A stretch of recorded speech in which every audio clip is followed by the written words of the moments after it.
be able to actually present it in a very coherent way. And this year, me and Mr. Mugambi, who was one of your judges as well, will be introducing an award to this competition. It's the EZ Ongoya Award. How many of you know Mr. Ongoya? Yes. How many of you, gentleman at the back, you raised your hand. What do you admire about Mr. Ongoya? Being my teacher. He has taught me many things about advocacy, and most admirable is trial advocacy. The skills, how he talks in class, how he encourages us to be young, upcoming, and big lawyers in future. I really appreciate what he does to us. Yes. So that in a way speaks for itself. The award is going to be going to one of fresh minds amongst us who we have seen that has the potential to become the legal scientist that Mr. Ongoya is. I look forward to seeing you in the next competition. I believe you can reach out to us or me. Thank you.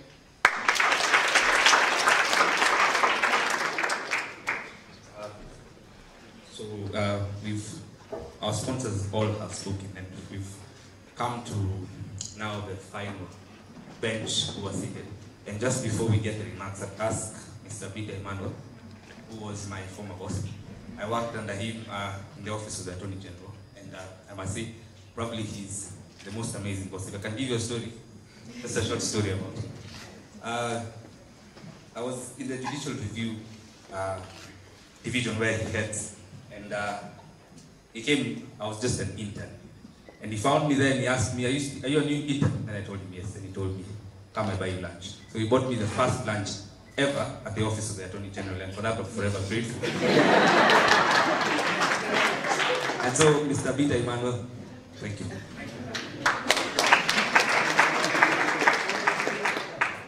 Thank you, all of you. I don't think I want to speak on behalf of the Attorney General. I think he was here yesterday and I spoke on behalf of our office. I can only speak for myself. I think I participated briefly in terms of the last moot. And my feedback is that there is potential. Like the Swahili says, kunjema onekana, asubuhi, sindio? And 1,000 miles journey, like the Chinese say, begins with a single step. For those of you who are brave enough to take up the challenge, I believe you've learned a lot. I have been defending the government for very many years, and I identify with the respondents. Most of your sponsors have actually been swingers. And those are the issues that we've been grappling with. I'm impressed by the way some of you have dealt with it. But like I always say, it would be very unfortunate 10, 20 years from now for people to be still talking about your potential. There must come a time when that potential is fulfilled. And you must start now. I think that is my take-home message to you. Don't be satisfied with people telling you you have potential, you have seen this, you have seen this. You know, just start now. And my experience, especially from the Aegis offices, people, the way they turn up, you know, the way they begin is the way they will end. The ethics, the values that you have now are probably the same you'll have years down the line. People rarely change at this stage. So for those of you who have begun this journey, you know, the passion, the diligence, the zeal to improve yourself, just keep at it. You will definitely succeed. I remember what my principal of the Kenya School of Law told us. That was Jagi, who later became a judge. He told us that the legal profession looks crowded. But he said at the top, there is a lot of space. It's like a mango tree. You know, at the bottom, you find very many monkeys. But at the top, there is a lot of space. And the reality that we have in this country is there is a group of lawyers that is working towards a sunset. And you cannot identify the people who are going to take the mantle from them. There is a huge gap, and if you keep at it, there is a lot of room for you at the top. I think that's all I can say. Thank you for the opportunity. Thank you very much, Mr. Peter. Next, we'll be having Mr. James Kironji, who is a part of IGM, and he'll not only be speaking probably on behalf of IGM, but also as a judge in the final bench. Thank you. A round of applause, please.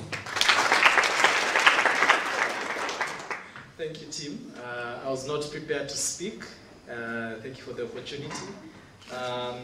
When we started this journey as IJM to sponsor this event, it had been quite many years since I've attended moot courts. And I must say that the feedback from my colleagues and my experience here today has left me quite impressed. I'm in that group of lawyers always complaining about the young lawyers not being passionate or not being keen to put in the hard work and having the mantle of get rich quickly. But I've seen a lot of passion, I've seen a lot of effort being put. I'm really encouraged, and I'd ask you to forgive me for thinking ill of the young generation. It's always not good to believe what you read in the press and about the young generation. I think this country has a very bright future. Also, something that struck me was the resilience. I think the final bench were quite sharp on the oralists, and as we were just caucusing before we came here, we were very encouraged by how strong, determined, calm under pressure, and having the ability to come back from that pressure that the judges were putting on you. I must also say thanks to the organizers. This has not been an easy thing to organize. And for it to have come to this point, having judges sat in all the benches, having students participate, and having a full room, even at the end, says a lot about the vision and the effort that has been put into this event.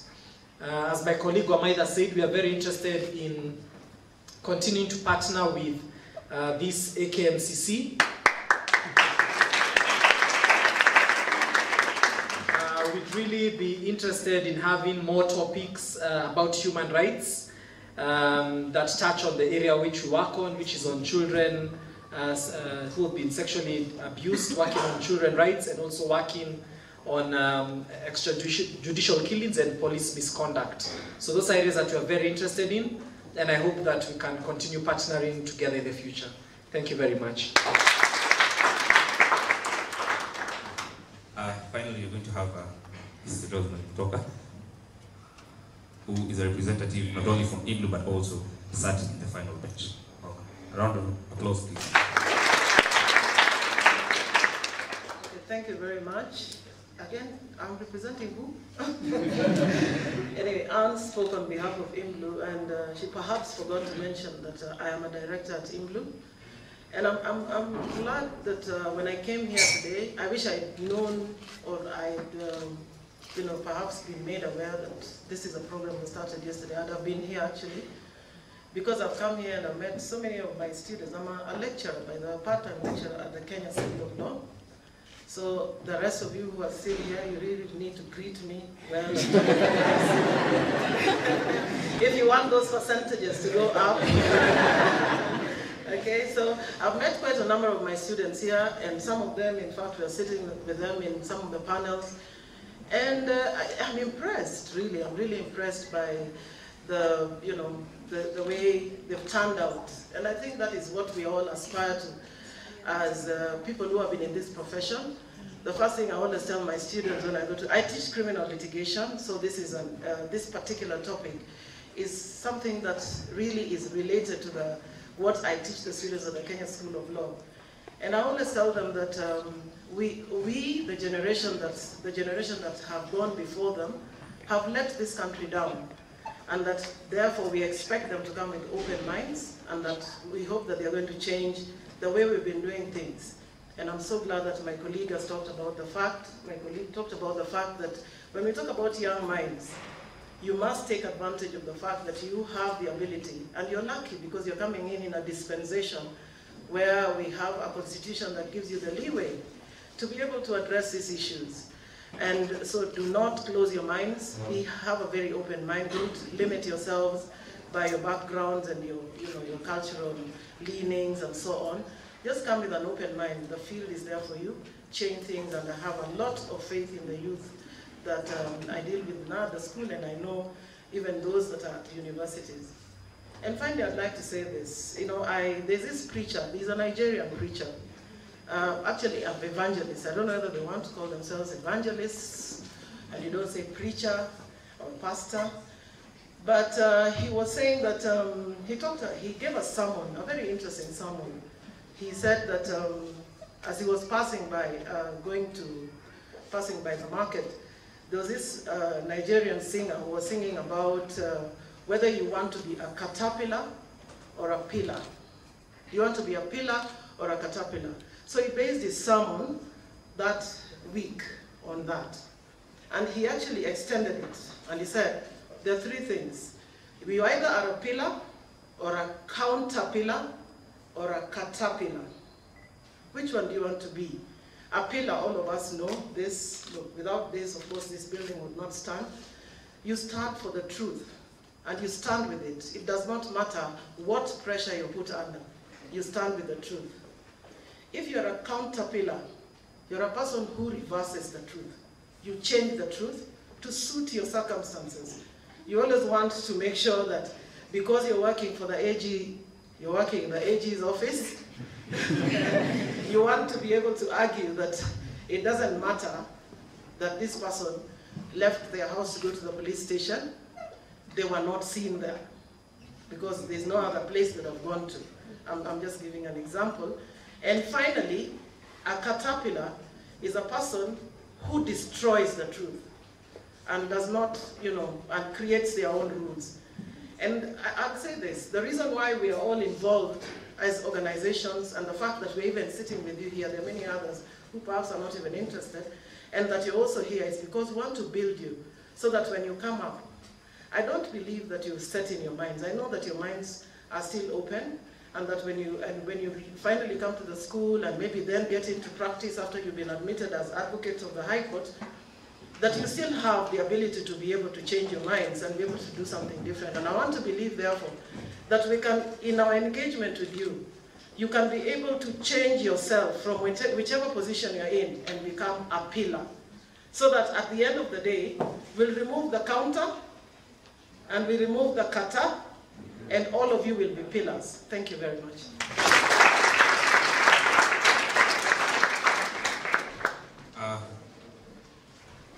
Just before Mugabe as he consults, I'd like to recognize the presence of Miss Jacqueline Were.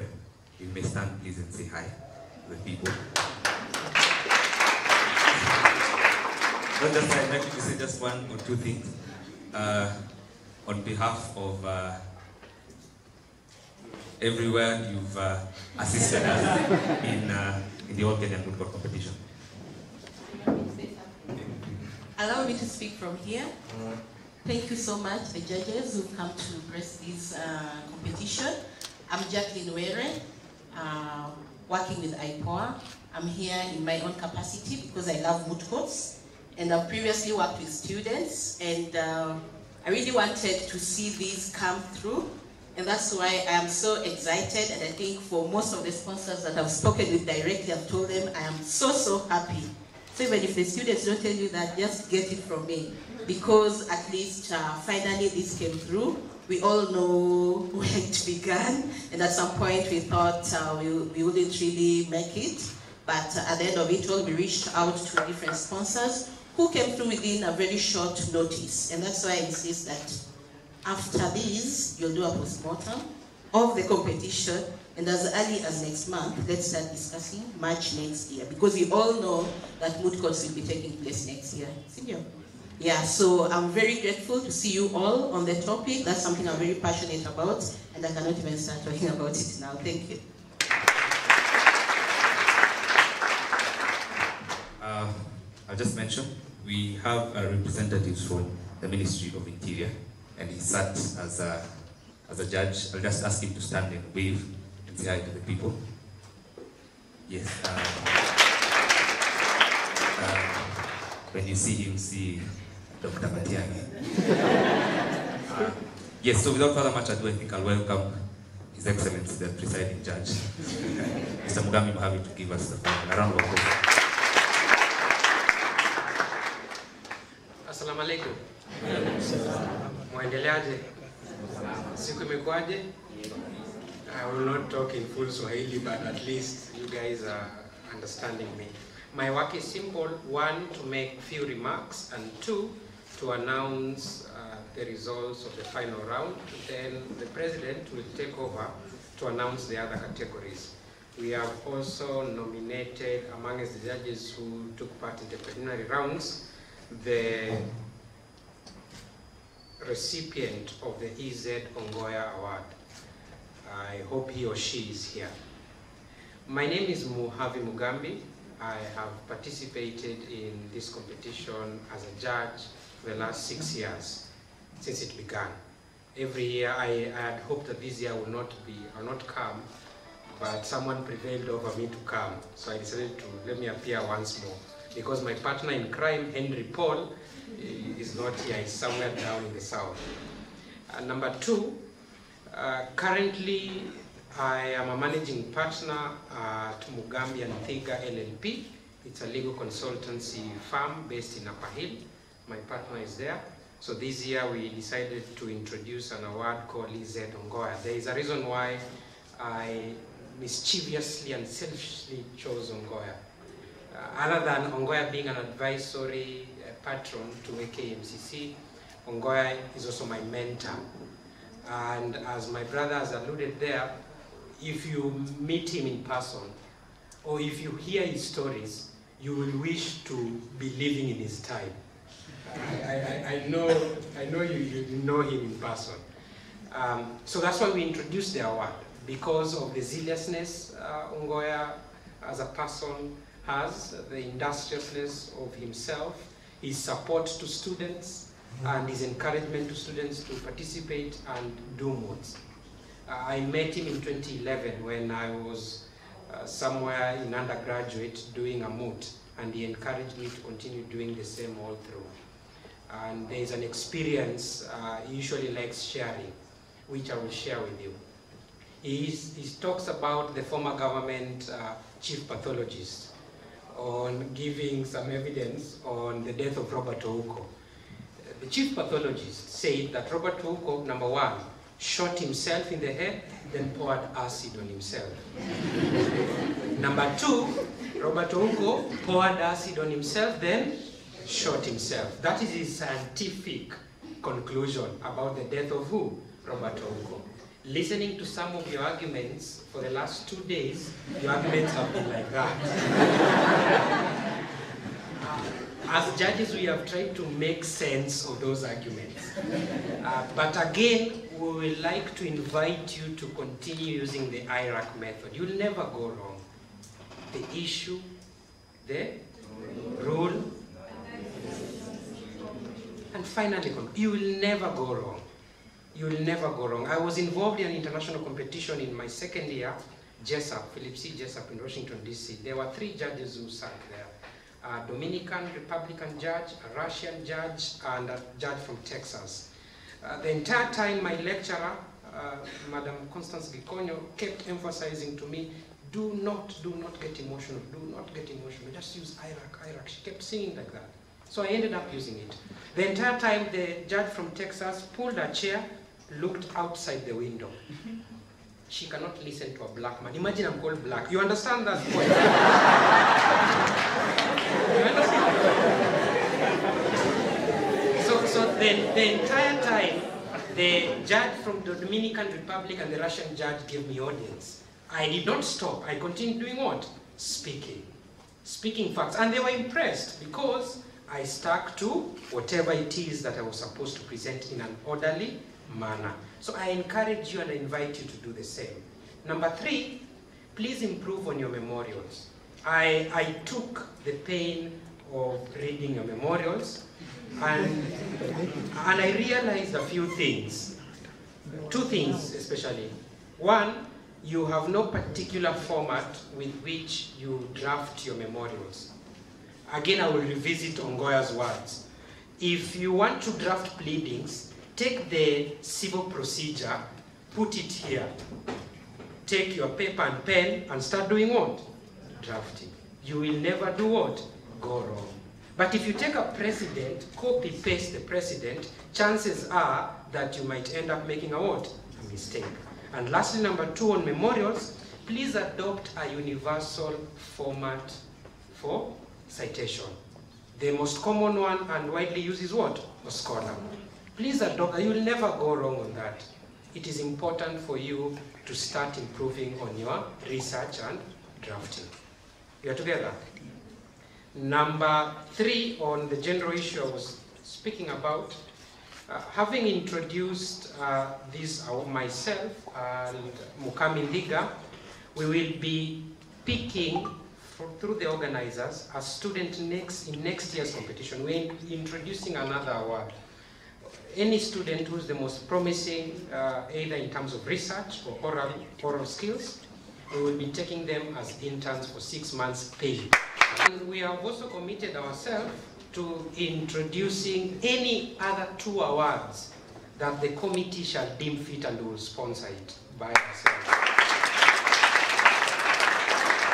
And again, in the words of my colleague, please contact us what?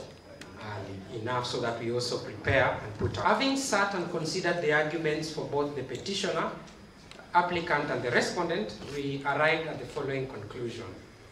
Number 1, the first runners-up oralist in the final, was the first oralist. Stand up and give a presidential wave.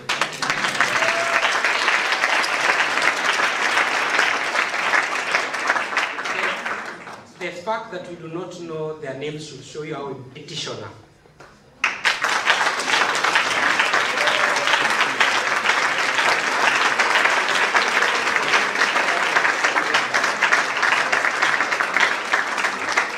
You can do a presidential wave. Was ingenious enough to provide. Number 3, the first runners-up are the respondent.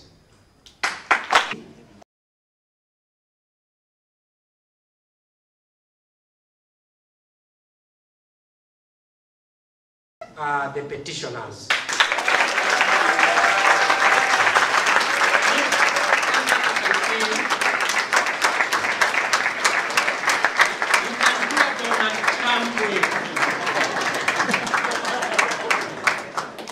Self and my ancestors and every person that I represent, I want to say thank you, God bless you, and do not drink and drive.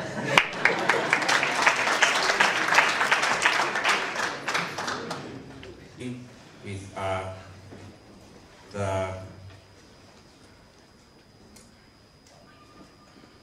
me just confirm something a bit.